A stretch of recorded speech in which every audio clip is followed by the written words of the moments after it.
2020년 한겨레 20일이라는 보도 자료에 따르면 한국에만 하나님이 20명, 재림예수가 90명이 있다고 합니다. 시편 82편을 묵상할 때 가장 먼저 드는 질문은 이것입니다. 과연 1절에 등장하는 신들은 누구를 가리키는 것인가? 성경은 하나님 한 분 외에 다른 신이 없다고 말씀하는데 과연 다른 신들이란 어떤 존재인가? 그들을 어떻게 이해하고 해석해야 하는가? 이 질문에 대한 답으로 대표적인 것 4가지를 소개해 드리도록 하겠습니다. 목회 아카이브의 자료를 참고하면 이렇게 해석합니다. 첫째 가능성은 이방의 신들입니다. 세상에서 신이라고 불리는 존재들, 이방 민족이 섬기는 신들이라는 설명입니다. 둘째 가능성은 영적 권세들입니다. 신약 성경으로 넘어오면 사도 바울이 자신의 서신에서 세상의 권세와 주관자들을 언급합니다. 바로 그들의 존재라고 해석하는 견해입니다. 셋째 가능성은 인간의 통치자들입니다. 각 지역을 다스리고 통치하는 인간 지도자들을 하나님께서 심판하시는 장면으로 시편 82편을 이해하는 견해입니다. 마지막 넷째 가능성은 이스라엘 민족입니다. 본문에 하나님께서 심판하시는 장면은 이스라엘 백성들의 회중 가운데 하나님께서 말씀하시고 불의를 심판하시는 것이라는 주장입니다. 본문 1절에 등장하는 신들이 영적인 존재이든 특정한 인간들이든 상관없이 이들의 중요한 특징은 정의를 행하지 않고 불의를 좋아한다는 사실입니다. 하나님께서 그들의 불의를 책망하시는 장면이 2절에 등장합니다. 언제까지 너희는 공정하지 않은 재판을 되풀이하려느냐? 언제까지 너희는 악인의 편을 들려느냐? 이 세상의 신이든 공중의 권세 잡은 자이든 인간 통치자이든 이스라엘 백성이든 상관없이 이 세상에 영향력 있는 사람들 대부분이 공의와 정의를 행하지 않고 악을 행한다는 사실을 말씀하고 있습니다. 본문에 등장하는 신들의 특징은 무엇이든지 제 마음대로 하면서 세상에 악을 끼친다는 것입니다. 먼저 살펴볼 것은 이단과 사이비들입니다. 앞에서 말씀드린 대로 우리나라에만 약 60명의 자칭 하나님과 재림 예수가 존재한다는 것 아닙니까? 얼마 전 브라질에서 집단으로 합숙하는 일명 돌나라 속국에서 어린아이 5명이 사고를 당해 죽는 사건으로 인해서 문제가 되었고 MBC에서 집중 탐사 보도를 한 적이 있습니다. 우리나라에서 엘리야 복음 선교회라는 이름으로 출발한 사이비가 한농복구회라는 이름으로 각 농촌으로 잠입을 했고 이 나라에서의 활동이 어려워지자 브라질로 집단 이주한 사이비 집단입니다. 유튜브에서 MBC PD수첩을 찾아보시면 좋겠다는 생각입니다. 그 외에도 신천지는 말할 것도 없고 코로나 시국에서 드러난 문제 집단들이 참으로 많습니다. 지금 현 정부를 주무르고 있다고 의심되는 천공의 정법연구회 역시 사이비 종교로 발전했습니다. 영국 여왕의 조문 파동으로 온 나라가 시끄러웠습니다. 여기저기에서 수집한 첩보를 종합하면 천공이라는 자의 조문은 조심해야 한다. 상관없는 사람이 따라가면 귀신이 달라붙어 온다. 라는 주장이 있었던 것은 사실입니다. 대통령실에서 조문을 위해서 비행기를 7시에 띄웁니다 라고 발표를 했는데 그 다음날 천공에 이런 유튜브가 나왔고 그 다음날 출발하는 날 대통령의 전용기의 출발이 2시간이 늦춰졌습니다. 이 천공이라는 자의 지시에 따른 것이 아니냐는 의심을 하는 국민이 대다수입니다. 그날 일정표에 봐도 조문에 필요한 시간은 딱 10분입니다. 영국에 가서 5시 10분부터 20분까지 딱 10분간을 조문한 시간으로 잡아놨어요. 우리가 좀 헷갈릴 수 있는데 이 영국에서는 장소가 다 다릅니다. 조문하는 장소, 조문한다고 하는 것은 우리는 그 빈소에 가서 국화를 놓다든지 절을 한다든지 상주를 보는 거 조문이잖아요. 그런데 이 서구식의 조문은 시신이 안치된 곳에 가서 시신의 얼굴을 보고 조문하는 것이 조문입니다. 그리고 나서 조문록을 기록하는 장소가 또 따로 있습니다. 그리고 리셉션이죠. 우리말로 하면 앉아서 육개장을 먹는 그런 장소는 따로 있는 것입니다. 그리고 장례식은 우리말로 하면 발인식과 같은 것이죠. 이렇게 장소가 다 다르게 있어요. 그러니까 가서 조문록에 기록한 것이 조문이지 않냐라는 말은 맞지 않는 말인 것입니다. 시간에 늦었다는 핑계를 만들기 위해서 일부러 2시간 늦게 출발한 것이 아니냐, 그런 강력한 의심을 받고 있습니다. 조문하겠다고 영국까지 날아가서 조문을 하지 않은 정상은 한 명뿐이라는 사실입니다. 모든 장례식 절차가 끝난 뒤에 그때 조문록에 몇 자 적은 것이 다입니다. 말하자면 발인이 끝나고 시신도 떠나는데 그때에 가서 강명록에다가 사인하는 것과 같은 짓을 했다는 것입니다. 아니, 그렇다면 우리나라에 주재하는 영국 대사관에 가서 미리 조문록에 서명을 했는데 그걸 또 한 번 더 하러 영국까지 갔다? 이해할 수가 없는 일이죠.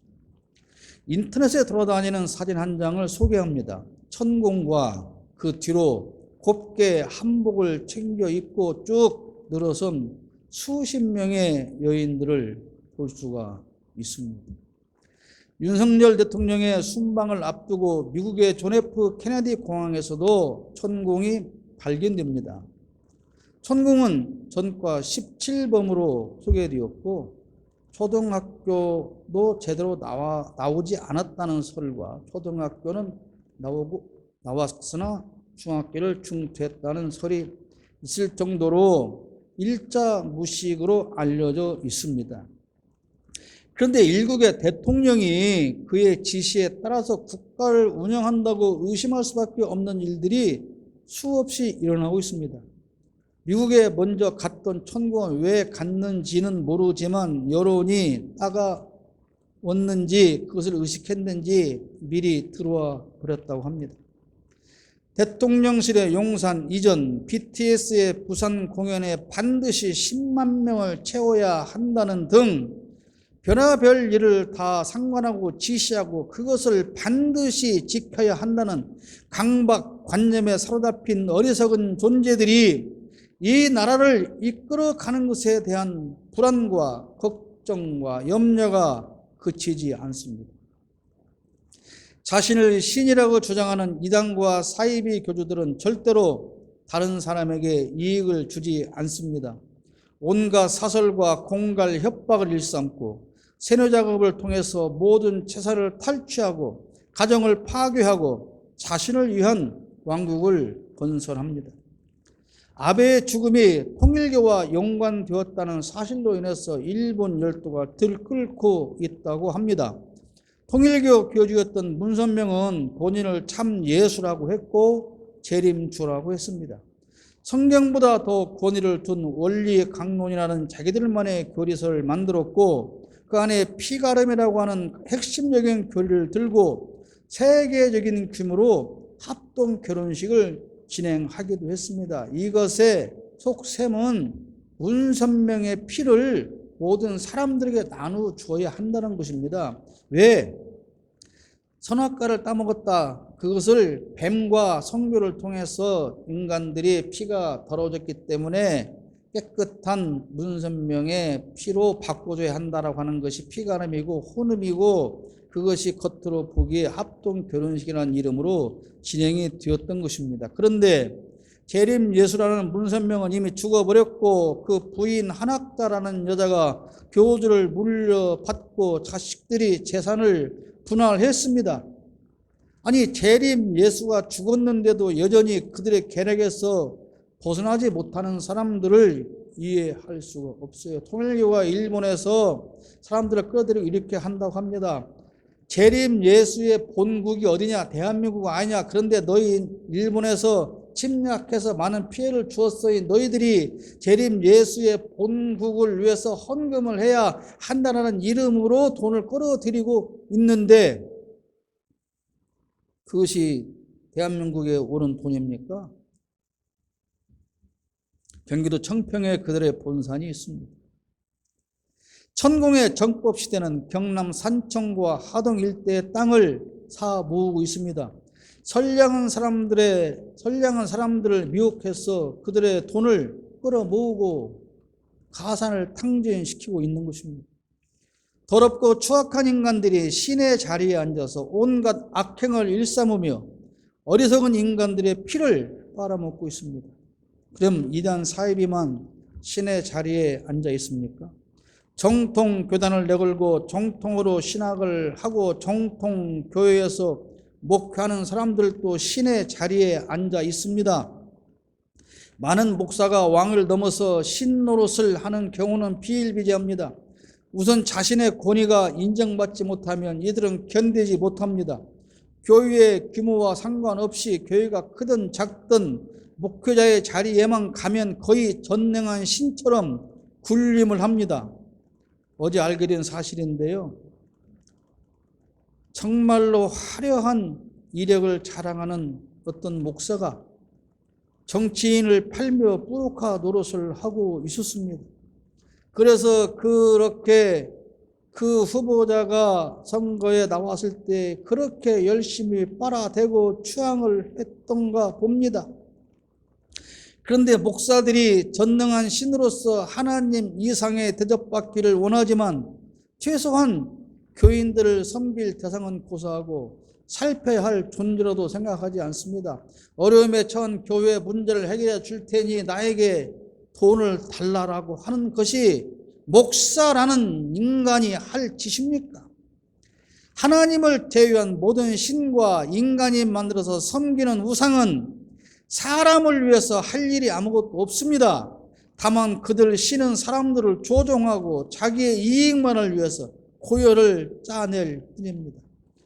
지난 2주간에 사랑제일교회를 비판했지만 세상에 그런 교회는 얼마든지 존재합니다. 그런 교회의 목사와 같은 부류들은 넘쳐납니다.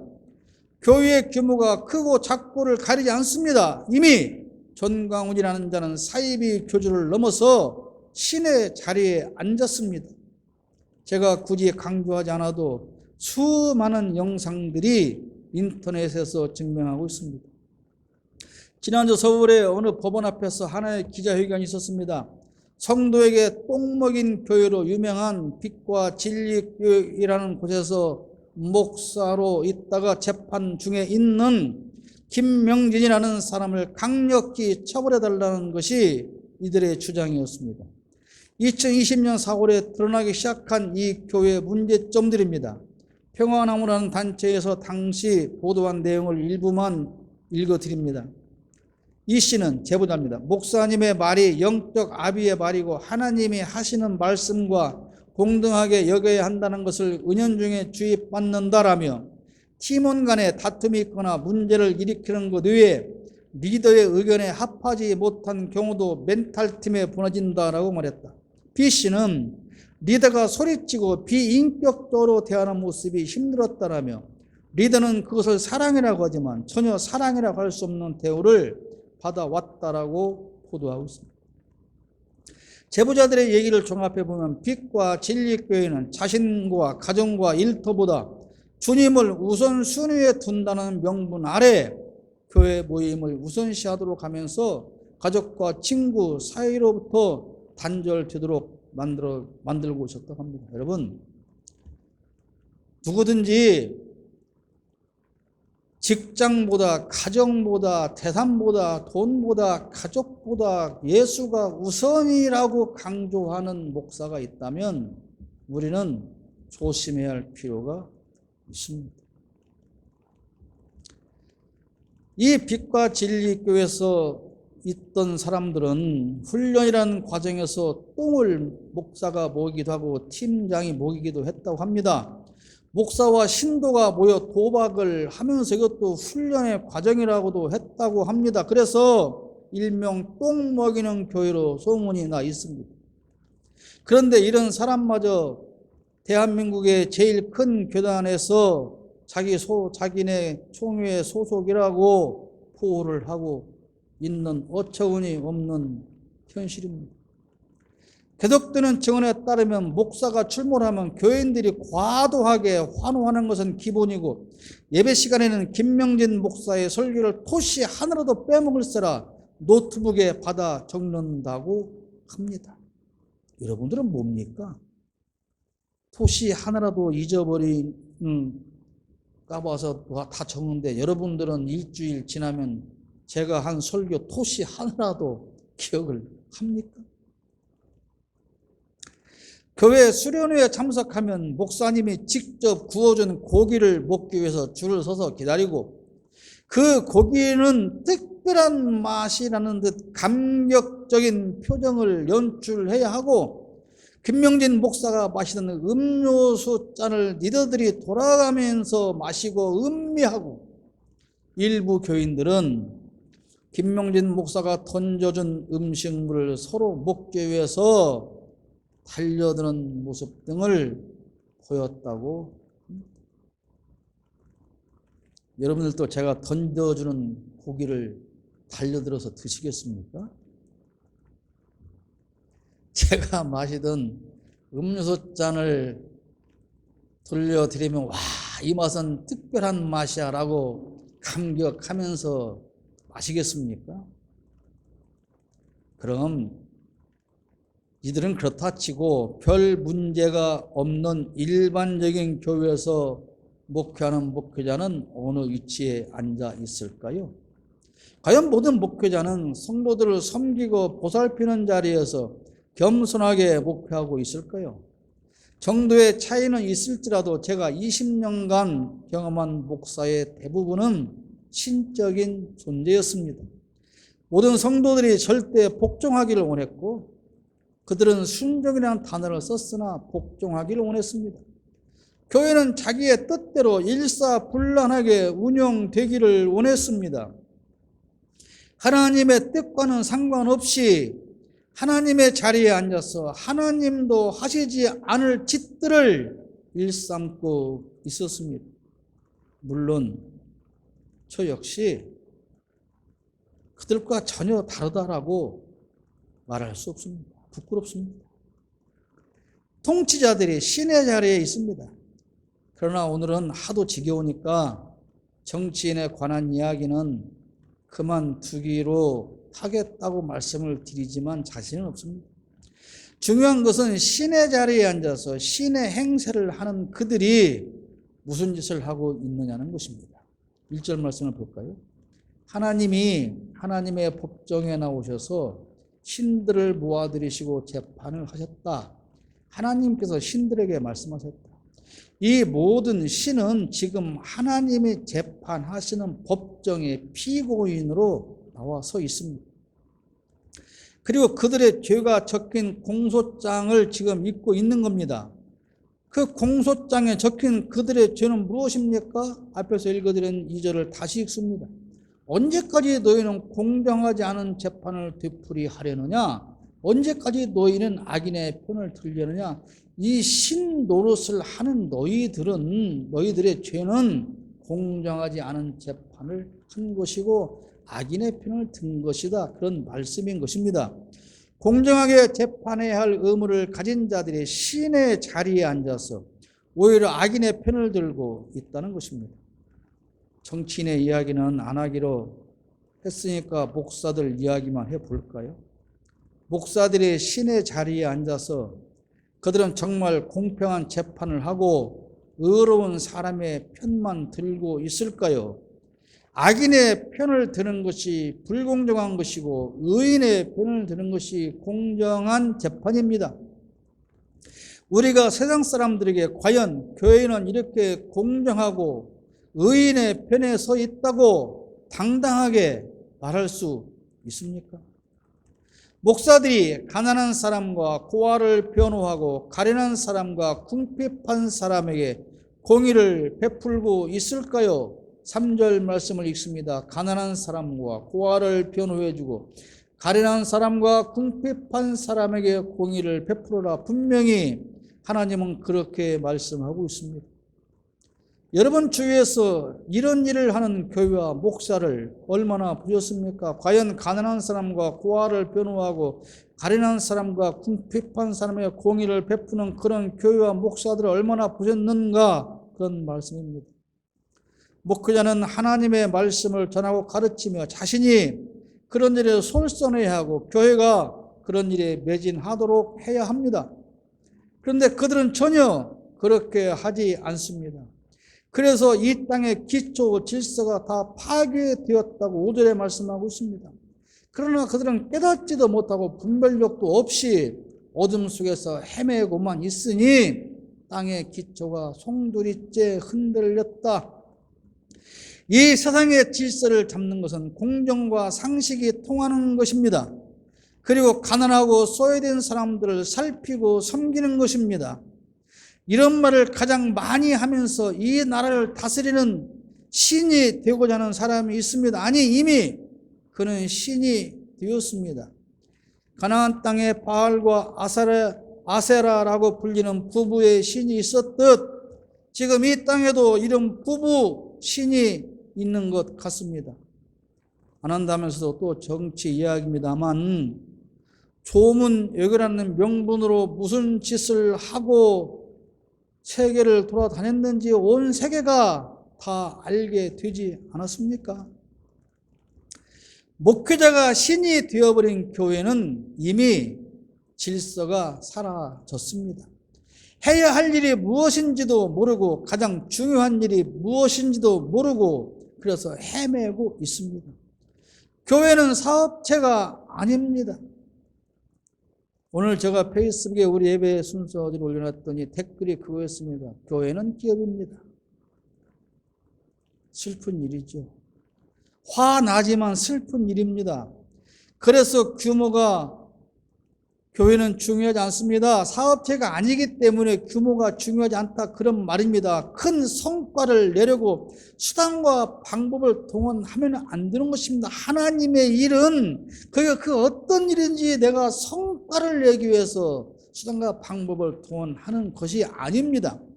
그저 당장 내가 할 수 있는 만큼의 일에 최선을 다하는 것이어야 합니다.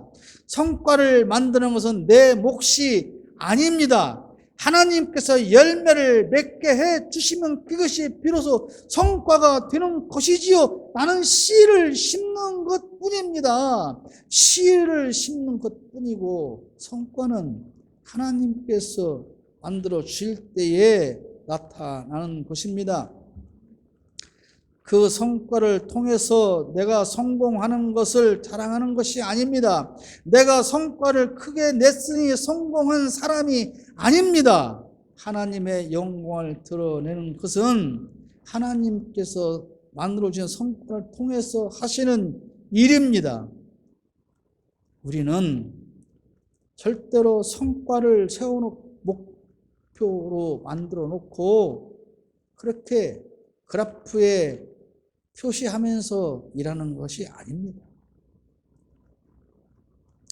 하나님 외에 이 세상에 존재하는 신들은 다 인간입니다. 7절 말씀을 봅니다. 너희도 사람처럼 죽을 것이고 여느 군주처럼 쓰러질 것이다. 그렇게 말씀하고 있어요. 하나님은 신이고 신 노릇을 하는 그 모든 사람들은 다 그저 죽을 수밖에 없는 존재라는 말씀입니다. 이 땅에서 신의 자리에 앉아서 신의 행세를 하고 온갖 악행을 일삼고 공적과 상식도 내버리고 질서를 깨뜨리는 자들은 반드시 하나님의 법정에 세워지고 심판을 받게 될 것입니다. 하나님만 공정한 재판을 하시기 때문이고 그 하나님만 참되고 유일한 신이기 때문에 그렇습니다. 오늘 또 신의 자리에 앉아서 신 노릇을 하며 온갖 불법과 악행을 일삼는 가짜 신들은 당장 그 자리에서 내려오기를 바랍니다. 사이비 이단이든 목회자든 정치인이든 그 어떤 지도자라도 악한 신의 자리에서 내려오지 않는다면 반드시 하나님의 법정에 세워지고 하나님으로부터 심판을 받게 될 것입니다. 그렇다면 오늘 여기에 모인 우리는 유튜브를 통해서 이 설교를 듣는 여러분들은 지금 어디에 앉아 계십니까? 혹시 가정에서, 공동체에서, 직장에서, 일터에서, 그 어떤 조직에서든 혹시 여러분은 신의 자리에 앉아 있는 것은 아닙니까? 아니면 신의 자리를 바라보며 그 자리에 올라가기 위해서 온갖 수단과 방법을 동원하고 있는 것은 아닙니까? 이단과 사이비와 잘못된 목사와 정치인과 권력자들만을 우리가 바라보며 비난하고 있으나 나 역시도 그들과 또 다른 신의 자리에 오르기 위해서 수단과 방법을 동원하고 있는 것은 아니냐, 그런 하나님의 질문에 우리는 답해야 될 것입니다. 당신이 앉아야 할 자리는 낮은 곳입니다. 신의 자리에 있는 여러분들은 그것을 결코 잊지 말기를 바랍니다. 왜 신의 자리에 앉아서 악행을 일삼는 것입니까? 무엇을 위해서 신이 되려고 합니까? 선을 위한 것입니까? 더러운 당신의 이익을 탐하고 그것을 취하기 위해서 신이 되고자 하는 것이라면 당신은 반드시 망하고 심판을 피하지 못하게 될 것입니다. 신이 되려 하는 여러분은 반드시 죽을 수밖에 없는 한낱 인간의 존재일 뿐입니다. 결코 그러므로 신이 되기를 원하지 말고 자신이 신으로 착각하지 말기를 바랍니다. 모두는 그저 당신과 나는 한낱 인간일 뿐입니다. 하나님의 심판을 피할 수 없음을 명심하기를 바랍니다.